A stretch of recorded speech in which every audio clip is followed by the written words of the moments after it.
Hi darlings, welcome to my channel. ఇప్పుడే 'బచ్చనమల్లి' movie అయితే చూసానమాట. మరి ఎలా అనిపించింది? నచ్చిందా? నచ్చలేదా? అలా నరేష్ గారి కమ్బ్యాక్ ఫిల్మా కాదా అని తెలుసుకుందాం. ఓకేనా? దానికంటే ముందు ప్లీజ్ సబ్స్క్రైబ్ అయితే చేసుకోండి. ఓకేనా? Let's start the video. Plot విషయానికి వస్తే 'బచ్చనమల్లి' మన హీరో అల నరేష్ గారు అన్నమాట.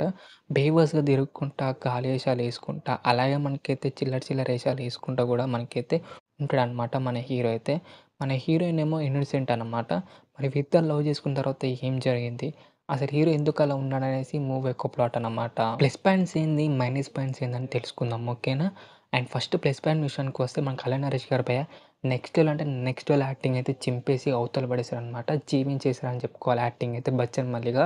అండ్ మిగతా యాక్టర్స్ కూడా చాలా బాగా చేశారు. హీరోయిన్ కూడా చాలా బాగా చేసింది. అండ్ ఇన్నోసెంట్‌గా అయితే యాక్టింగ్ అయితే చాలా బాగా చేసిందనమాట. చాలా బాగుందనమాట. మూవీలో అల నరేష్ గారి చైల్డ్‌హుడ్ ఎపిసోడ్స్ అయితే ఉంటాయి భయ్య. అక్కడైతే చాలా బాగా వచ్చిందనమాట. చాలా బాగుంది భయ్య. నాకైతే నచ్చిందనమాట చైల్డ్‌హుడ్ ఎపిసోడ్స్ అయితే.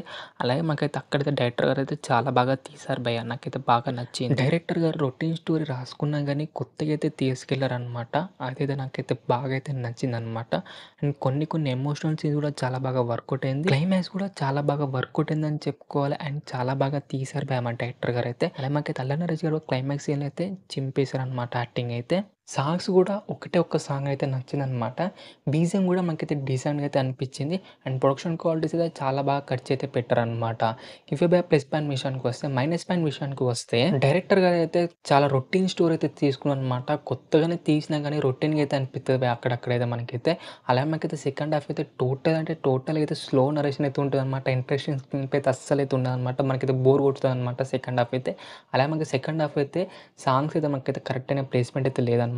ఒక్క సాంగ్ బాగున్నాకైతే మిగతా సాంగ్ అయితే చాలా రాడ్ అని చెప్పుకోవాలి సాంగ్స్ అయితే. ఎమోషనల్ సీన్స్ కూడా భయ్య మనకైతే ఫస్ట్ హాఫ్ చాలా బాగా వర్కౌట్ అయినా గానీ సెకండ్ హాఫ్ అయితే అస్సలైతే వర్కౌట్ అయితే కాలేదు భయ్య ఎమోషనల్ సీన్స్ అయితే నాకైతే. మన హీరో మారతాడు భయ్య. అసలు ఎందుకు అలా మారాననేసి కరెక్ట్ అయిన రీజన్ అయితే లేదనిపించింది నాకైతే. ఇక ఓవరాల్‌గా ఎలా ఉందిరా భయ్ మూవీ చూడొచ్చా లేదా అంటే డీసెంట్ భయ్య మూవీ అయితే. నాకైతే పెద్దగా అయితే అనిపించలేదు. ఒక డీసెంట్ అయితే అనిపించింది. కానీ అల్ల నరేష్ గారి కోసం ఒక్కసారి అయితే చూడొచ్చు భయ్య మూవీనైతే. ఇది భయ్య నా రివ్యూ అన్నమాట. మరి మీకు ఎలా అనిపించింది? నచ్చిందా? నచ్చలేదా? అని కింద అయితే కామెంట్ చేయండి డార్లింగ్స్. మరి మీ బచ్చలమల్లి మూవీ చూసారా లేదా కూడా కింద కామెంట్ చేయండి డార్లింగ్స్. ఓకేనా? ఈ వీడియో కనుక నచ్చితే మాత్రం లైక్ కొట్టి, షేర్ కొట్టి, సబ్స్క్రైబ్ మాత్రం కంపల్సరీ చేయండి డార్లింగ్స్. అండ్ మళ్ళీ వీడియోలో కలుసుకుందాం. By by darlings.